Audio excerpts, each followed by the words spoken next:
உலகெங்கும் உள்ள தமிழ் மக்களுக்கு ஜோதிட சேவையில் சேலம் ஜோதிட ஆராய்ச்சியாளர்கள் சங்கம். தமிழ் உலகின் ஜோதிட ஜோதி சேலம் ஆன்லைன் அஸ்ட்ரோ டிவி.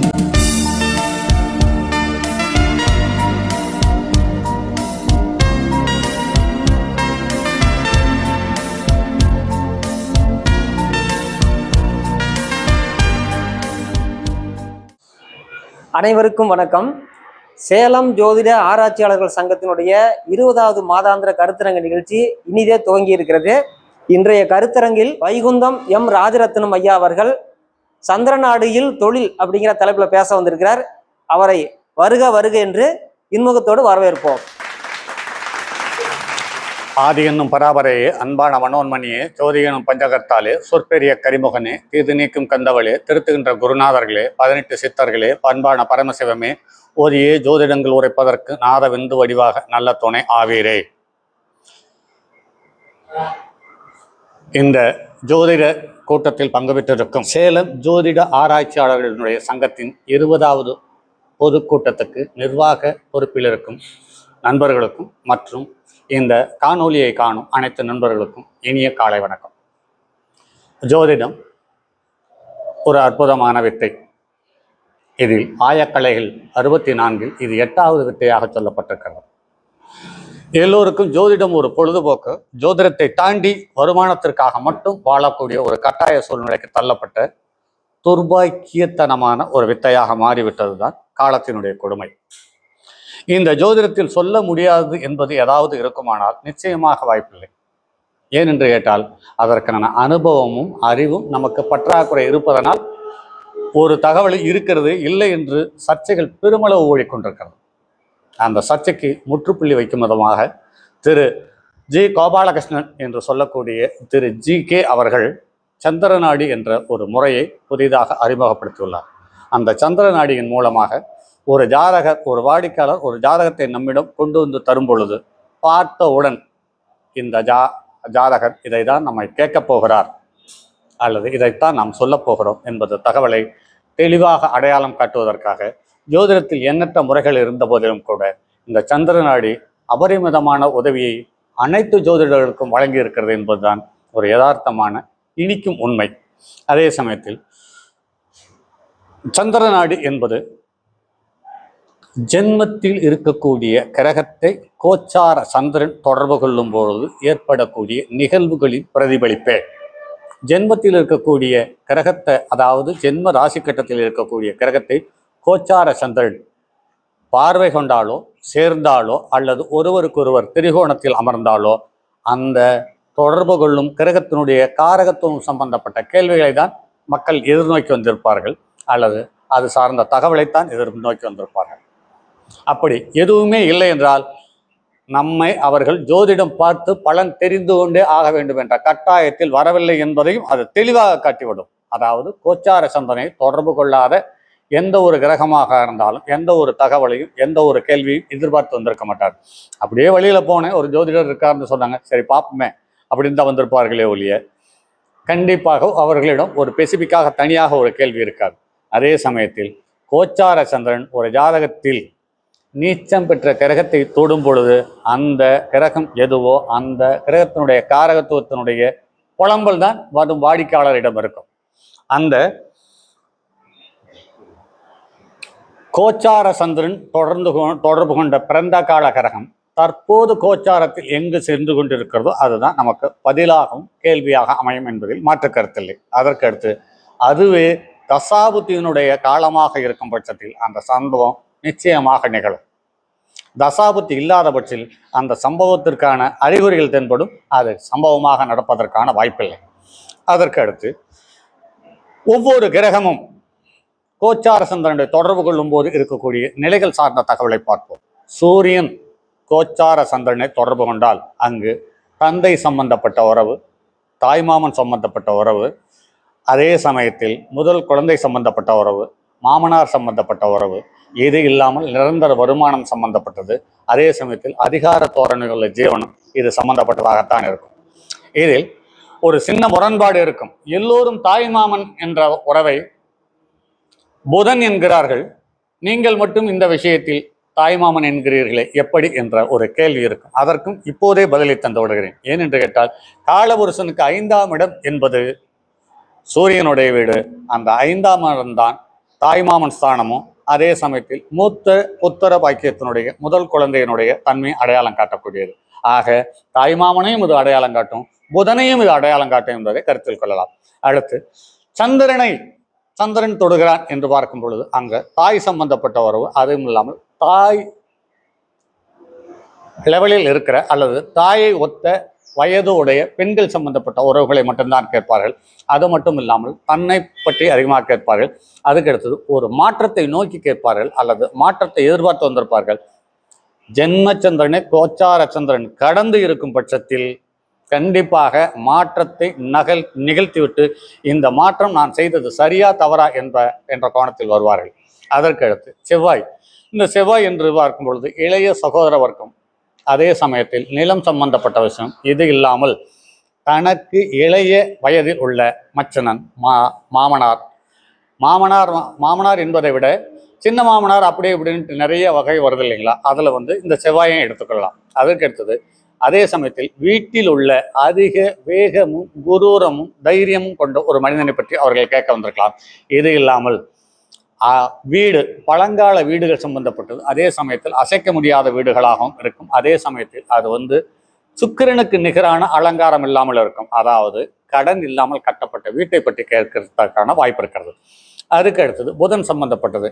இங்கு தாய்மாமன் சம்பந்தப்பட்டது, தாஸ்தாவேசுகள் சம்பந்தப்பட்டது, நிலம் ஒரு வரையறைக்கு உட்பட்ட அளவீடுக்கு உட்பட்ட, இன்னைக்கு தற்போதைய நிலைமையில ரியல் எஸ்டேட்ல ஒரு குறிப்பிட்ட அளவோடு இருக்கக்கூடிய வரையறைக்கு உட்பட்ட நிலம் சம்பந்தப்பட்ட விஷயம், இது இல்லாமல் வழக்கு சம்பந்தப்பட்ட விஷயம், இது இல்லாமல் கல்வி சம்பந்தப்பட்ட விஷயம், இது இல்லாமல் நரம்பியல் சம்பந்தப்பட்ட விஷயம், இது இல்லாமல் தோல் சம்பந்தப்பட்ட விஷயம், இதைத்தான் கேட்க வந்திருப்பார்கள். மற்ற கேட்பதற்கான வாய்ப்பு இல்லை. அதே சமயத்தில் இன்னும் எண்ணற்ற காரகத்துவங்கள் இருக்கிறது. இந்த புதன் 12 ராசிகளில் நிற்கும் பொழுதும் ஒவ்வொரு காரகத்துவத்தை அடையாளம் காட்டுவார். அதை உள்ளே கொண்டு வந்து போனால் இந்த பதிவு ரொம்ப நீளமாக போய்விடும். ஆக பொது கருத்துக்களை மட்டும் எடுத்துக்கொள்வோம். அடுத்து குரு என்று பார்க்கும் பொழுது கோச்சார சந்திரன் பிறந்த கால குருவை சந்தித்தாலோ அல்லது தொடர்பு கண்டாலோ அங்கு குழந்தை சம்பந்தப்பட்டது, தன்னுடைய குருமார்கள் சம்பந்தப்பட்டது, மூத்த சகோதரம் சம்பந்தப்பட்டது, இது இல்லாமல் பாரபட்சம் இல்லாத வித்தையை கொடுக்கக்கூடிய பெரிய குருமார்கள் அனைவரும் இந்த குருனுடைய வழியில் வருவார்கள். இது இல்லாமல் ஆசிரியர்கள், பேராசிரியர்கள் சம்பந்தப்பட்டது, இது இல்லாமல் கல்லீரல் சம்பந்தப்பட்டது, கொலஸ்ட்ரால் சம்பந்தப்பட்டது மற்றும் எதிர்பாராத பாதிப்பை தரக்கூடிய நோய்கள், அதாவது ராஜ கிரகங்கள், அந்த ராஜ உறுப்புகளான இதயம், நுரையீரல், கல்லீரல், கிட்னி, இது சம்பந்தப்பட்டது, சடனா ஆப்பாகிறது, இது இல்லாமல் புற்றுநோய் சம்பந்தப்பட்ட இந்த மாதிரி தகவல்களை கேட்டுத்தான் வருவார்களே ஒழிய புது தகவலை ஒன்று கேட்க முடியாது. அதற்கு அடுத்தது சுக்கிரன் என்ற ஒரு கிரகத்தை தொடும் பொழுது ரம்மியமான, அதே சமயத்தில் வீடு சம்பந்தப்பட்டது, மனைவி சம்பந்தப்பட்டது, வண்டி வாகனம் சம்பந்தப்பட்டது, கம்ப்யூட்டர் சம்பந்தப்பட்டது, இது இல்லாமல் சர்க்கரை நோய் சம்பந்தப்பட்ட விஷயங்களை, இது சம்பந்தப்பட்ட தகவலைத்தான் கேட்பார்கள். புது கேள்வியை கேட்பதற்கான வாய்ப்பில்லை. அப்படி புது கேள்வியை கேட்கிறார்கள் என்றால் அவர்கள் அந்த கேள்விக்கு சம்பந்தப்பட்ட காரகத்துவம் நமக்கு தெரியாமல் இருந்திருந்தாலே ஒழிய புதிய கேள்வியை கேட்பதற்கு வாய்ப்பில்லை. அதே சமயத்தில் இந்த சனி சுக்கிரன் என்று பார்க்கும்போது அலங்காரம் உள்ள சம்பந்தப்பட்ட அனைத்தையும் இந்த சுக்கிரனை அடையாளம் காட்டுகிறது. அடுத்து சனி எலும்பு சம்பந்தப்பட்டது, மூட்டு வலி சம்பந்தப்பட்டது, இது இல்லாமல் பழைய கட்டிடங்கள் சம்பந்தப்பட்டது, பழைய வண்டி வாகனங்கள் சம்பந்தப்பட்டது, அல்லது கசடுகளாக அழுக்காக இருக்கக்கூடிய ஆயில் வகை சம்பந்தப்பட்டது, கிரீஸ் சம்பந்தப்பட்டது மற்றும் கிழிந்த ஆடைகள் சம்பந்தப்பட்டது, இது இல்லாமல் நம்முடைய பேரனையும் அது அடையாளம் காட்டும், இது இல்லாமல் தன்னுடைய சித்தப்பாவையும் அடையாளம் காட்டும். இது சம்பந்தப்பட்ட கேள்விகளை தவிர புதிய கேள்விகள் இருந்துவிட முடியாது. அதற்கு அடுத்து ராகு கேது என்று பார்க்கும் பொழுது இந்த ராகு என்பது கேது என்பது ராகு என்ற கிரகம் காற்று ராசியில் இருக்கக்கூடிய நட்சத்திரங்களை கொண்டது, கேது என்றது நெருப்பு ராசியில் இருக்கக்கூடிய நட்சத்திரங்களை கொண்டது. அதாவது மேசம், சிம்மம், தனுசு இதில் இருக்கக்கூடிய நடு நட்சத்திரத்தினுடைய தன்மை வாய்ந்த தகவல்களை மட்டும்தான் இவர்கள் கேட்பார்கள். இவர்கள் அதிகமாக அரசியலில் கொடிபிடிக்கும் குணாதிசயங்கள் கொண்ட மனிதர்களையும், இது இல்லாமல் கேது குருவோடு சேரும் பொழுதும் சுக்கிரனோடு சேரும் போதும் அவமானத்தையும் கடனையும் அள்ளித் தருவதில் பஞ்சம் இல்லாமல் செயல்படக்கூடியது. இது எந்த கிரகத்தோடு ஏது சம்பந்தப்பட்டிருக்கிறதோ அந்த கிரகத்துக்கு சம்பந்தப்பட்ட கசப்பான உறவுகளையும் கடன் சம்பந்தப்பட்ட தகவலையும் தான் கேட்டு வந்திருப்பார்கள். மற்ற தகவலை கேட்டு வந்திருக்கிறதுக்கான வாய்ப்பே இல்லை. அதே சமயத்தில் ராகு கோச்சார சந்திரன் ராகுவை கடக்கவோ அல்லது ராகுவை திரிகோணத்தில் அமையவோ அல்லது ராகுவை தொடர்பு கொள்ளவோ அல்லது சந்திரன் நின்ற கோச்சார சந்திரன் நின்ற வீட்டுக்கு 3-11 கோச்சார ராகுவோ ஜென்ம ராகுவோ இருக்கும் பட்சத்தில் முன்பின் தெரியாத அந்நிய இனத்தவர்கள் சம்பந்தப்பட்டது, அதே சமயத்தில் விஷம் சம்பந்தப்பட்டது, திருட்டுத்தனம் சம்பந்தப்பட்டது மற்றும் பெரிய பெரிய அளவில் முதலீடு இல்லாமல் பெரிய அளவில் வியாபாரம் பண்ணி பெரிய லாபத்தை சந்திக்கக்கூடிய கற்பனை சம்பந்தப்பட்ட தகவல்களை மட்டுமே இவர்கள் அதிகமாக எடுத்துக்கொள்வார்கள். இது இல்லாமல் தந்தை வழி பாட்டன் பாட்டி சம்பந்தப்பட்டது, தந்தை வழி பூர்வ புண்ணியம் சம்பந்தப்பட்டது, தந்தை வழி வம்சாவளியில் இருக்கக்கூடிய உறவுகள் மூலமாக செய்வனை சம்பந்தப்பட்டது, பில்லி சூன்யம் ஏவல் சம்பந்தப்பட்டது. இது இல்லாமல் மந்திர தந்திரம் வக்கிர குணம் கொண்ட மந்திரங்களை ராகு சொல்லும், அதே சமயத்தில் கேது பாராயணம் செய்யக்கூடிய மந்திரங்களை சொல்லும் என்பதை இது கருத்தில் கொள்ளலாம். இப்படி ஒவ்வொரு கிரகமும் ஒவ்வொரு காரகத்துவத்தை கொண்டுள்ளது.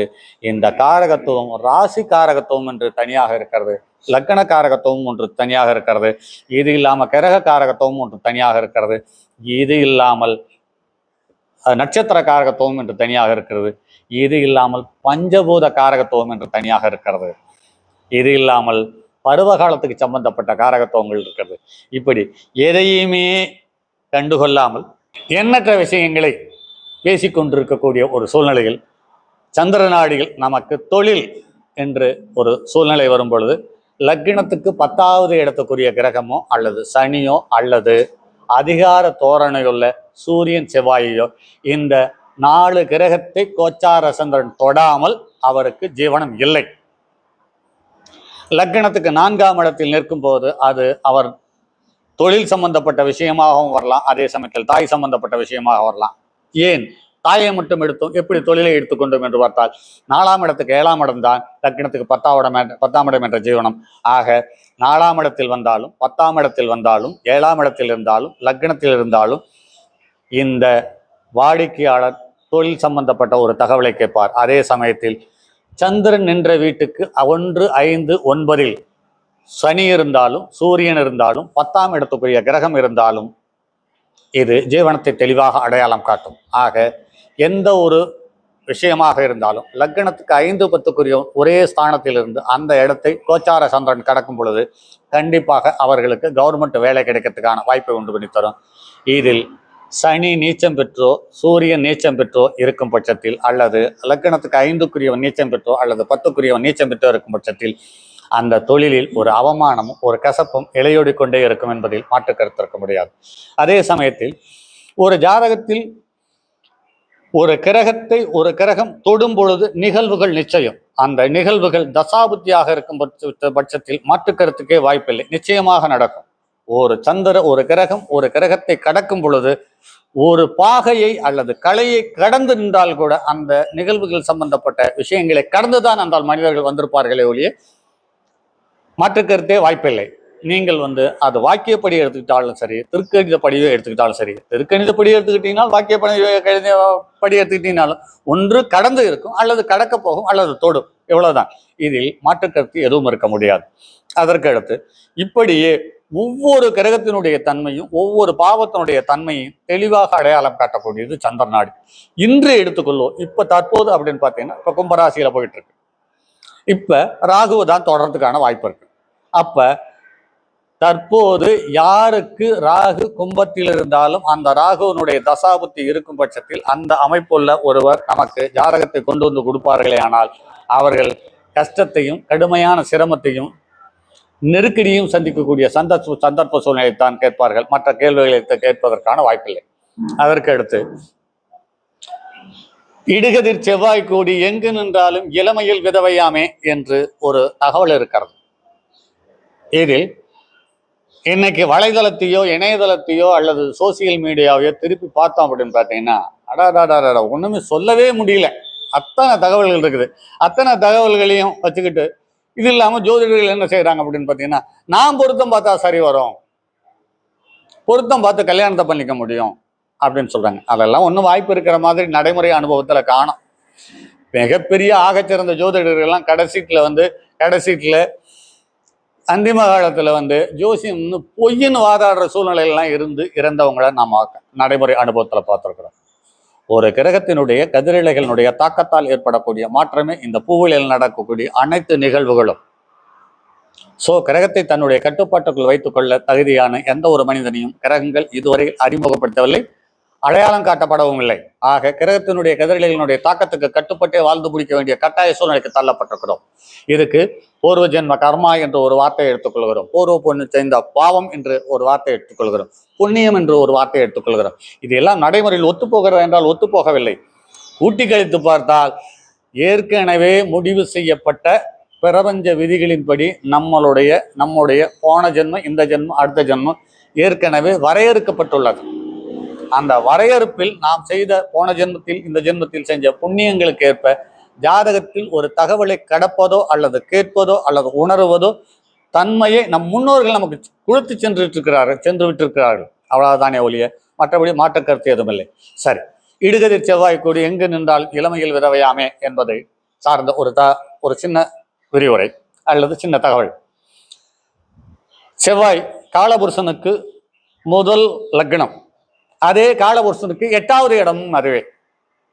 முதல் லக்னத்தில் எந்த நட்சத்திரம் இருக்கிறது? கேதுவனுடைய ஞானத்தை தரக்கூடிய நட்சத்திரம் இருக்கிறது.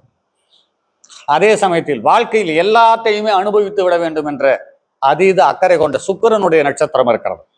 அதற்கு அடுத்தது இதையெல்லாம் அனுபவிச்சுட்டு அதை கடைசியில் என்ன செய்ய போறோம் அப்படின்னு பார்த்தீங்கன்னா 5ஆம் இடத்துக்காரனுடைய நட்சத்திரம் இருக்கிறது. ஆக 5ஆம் இடத்துக்கு இந்த இடம் அப்படின்னு பார்த்தீங்கன்னா பாதகஸ்தானம், அதாவது சிம்மத்துக்கு இது பாதகஸ்தானம். அப்ப தந்தை குழந்தையின் மீது அதீத பற்றோடு இருக்கிறார். மேச லக்கணத்துக்குரிய ஒரு தந்தை சிம்ம லக்கணத்துக்குரிய அல்லது சிம்ம ராசிக்குரிய ஒரு குழந்தையினுடைய குணாதிசயத்தின் மீது அதீத ஈடுபாடும் பற்றோடும் இருக்கிறார். அந்த அதீத ஈடுபாடும் பற்றும் சிம்ம லக்கணத்துக்கு பாதகாதிபதி என்பதையும் கருத்தில் கொள்ள வேண்டியதாக இருக்கிறது. அதற்கு அடுத்து மேச லக்கணத்துக்கு 8க்குரியவன் செவ்வாய். அங்கே எந்த நட்சத்திரம் இருக்கிறது? காலபுருஷனுக்கு 6க்குரியவனுடைய நட்சத்திரம் முழுமையாக இருக்கிறது. 12க்குரியவனுடைய குருவனுடைய நட்சத்திரம் அங்கே முழுமையாக இருக்கிறது. அதற்கு அடுத்தது 11க்குரிய பாதகாதிபதி பாதகஸ்தானத்துக்குரியவனும் ஜீவனஸ்தானாதிபதியும் ஆன சனியனுடைய நட்சத்திரமே அங்கே இருக்கிறது. ஆக எந்த ஒரு ஸ்தானத்தில் சூரியனும் செவ்வாயும் நின்றாலும் இந்த 3 ஸ்தானத்துக்கு ஒரு ஸ்தானத்துக்கு சம்பந்தப்பட்ட பாதிப்பை அங்க கொடுத்தே தீரும். நிறைய ஜோதிடர்கள் அதெல்லாம் ஒன்றும் நடக்கிறதில்லை அப்படிங்கிறாங்க. எப்ப நடக்கும் அப்படின்னு எடுத்துக்கிட்டீங்க அப்படின்னா, உங்களுடைய பிறந்த கால ஜாதகத்துல ராகு எங்க வேணாலும் நிக்கட்டும், கேது எங்க வேணாலும் நிக்கட்டும், பிறந்த கால ஜாதகத்தில் உள்ள சூரியன் செவ்வாய் மீது கோச்சார கேதுவும் கோச்சார ராகுவும் சந்திக்கும் காலத்தில் அதனுடைய தசாபுத்தியாக இருக்கும் பட்சத்தில் அதே சூரியனையும் செவ்வாயையும் ராகு கிடக்கும் பொழுது, கேது கிடக்கும் பொழுது சனியனுடைய 3ஆம் பார்வையோ 10ஆம் பார்வையோ இருக்குதான்னு பாருங்க. அந்த காலகட்டத்தில் சனியனுடைய கோச்சாரம் அப்படின்னா 90 நாள்ல நடக்கும். புரியுதுங்களா? ராகு கேதுவனுடைய கோச்சாரம்னா இந்தட்ட 3 டிகிரி எடுத்துங்க, அந்தட்ட 3 டிகிரி எடுத்துங்க, 54 108 நாள்ல நிச்சயமா நடக்கும். அப்படி நடக்கலை அப்படின்னா அந்த ஜாதகம் தவறு. அந்த வகையில ஒவ்வொரு நிகழ்வுகளையுமே துல்லியப்படுத்திக்கிட்டே நீங்க போகணும்னு நினைச்சீங்கன்னா அப்படியே துல்லியப்படுத்திக்கிட்டே போக முடியும். புரியுங்களா? அந்த வகையில பார்க்கும்போது ஒவ்வொரு கிரகமும் உங்களுடைய கோச்சார கிரகத்துக்கு, பிறந்த கால கிரகத்துக்கு கோச்சார கிரகங்கள் நகர்வுகளில் எந்த கிரகம் எந்த கிரகத்தை சந்திக்குதோ, இது சந்திர நாடியை தாண்டி அனைத்து கிரகங்களும் ஒரு கிரகம் சந்திக்கும் பொழுது அதனுடைய தசாபுத்தியாக இருக்கும் பட்சத்தில் பாப கிரகங்களோ அல்லது துர்ஸ்தானங்களுடைய சம்பந்தமாக இல்லாத பட்சத்தில் அது நன்மை நடக்கிறது.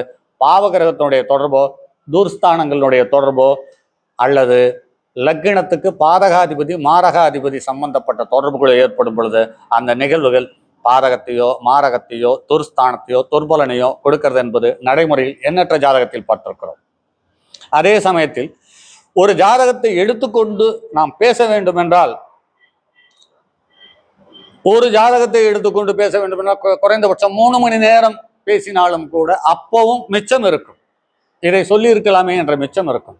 இந்த அனைத்து தகவலையும் சொல்லாமல் ஒரு குறிப்பிட்ட தகவலை மட்டும் அடையாளப்படுத்தி இது உங்களுக்கு நன்மையா தீமையா என்பது சொல்லக்கூடிய தகுதியை சந்திரநாடி என்று சொல்லக்கூடிய அன்றாடம் நகரக்கூடிய 2.25 நாளில் ஒரு ராசியை கடக்கக்கூடிய சந்திரன் வந்தவனுடைய மனோநிலையை தெளிவாக அடையாளம் காட்டும்.